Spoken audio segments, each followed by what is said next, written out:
নাম পিংকি প্ৰিয়ম। মোৰ ঘৰ বৰপলাহা বাইহাটা চাৰিআলি। মোৰ দেউতাৰ নাম কনক চৌধুৰী, মাৰ নাম তৰালী চৌধুৰী। মই বৰ্তমান BSc ফাৰ্ষ্ট ছেমত অধ্যয়ন কৰি আছোঁ। লগতে মই মোৰ নিজৰ সংগীতৰ চৰ্চা অব্যাহত ৰাখিছোঁ।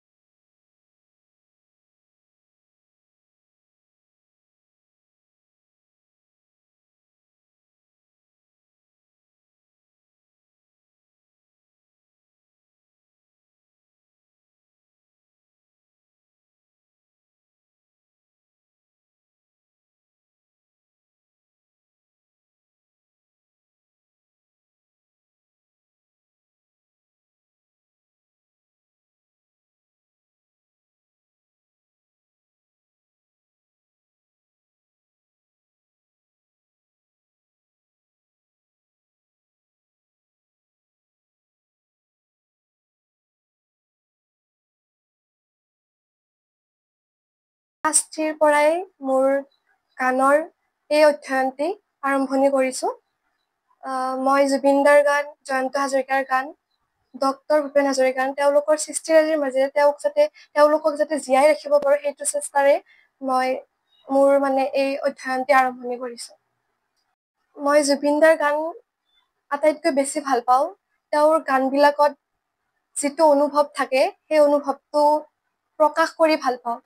মই মহান শিল্পীসকলৰ সৃষ্টিৰাজিবিলাকক জীয়াই ৰাখিব বিচাৰোঁ আৰু তেওঁলোকৰ গানেৰে, তেওঁলোকৰ সৃষ্টিৰাজিৰ মাজেৰে যে মই এই সমাজখনত পৰিচিতি লাভ কৰিব পাৰোঁ, সেয়াই মই ৰাইজৰ পৰা আশীৰ্বাদ বিচাৰোঁ।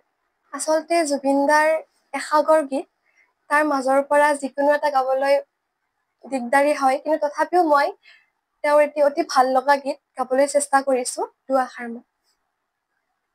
ইমান মৰম কোনেনো দিব, ভাবিছানে বাৰু তুমি,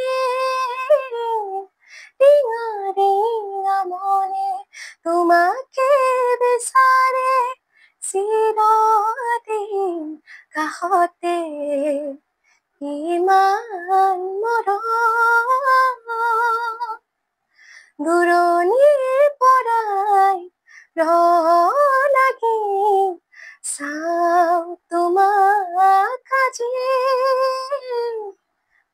মই লোকগীত, বিয়ানাম, আধুনিক গীত, জয়ন্ত হাজৰিকাৰ গীত, এনেকুৱা বহুতো ধৰণৰ গীত গাবলৈ প্ৰয়াস কৰোঁ।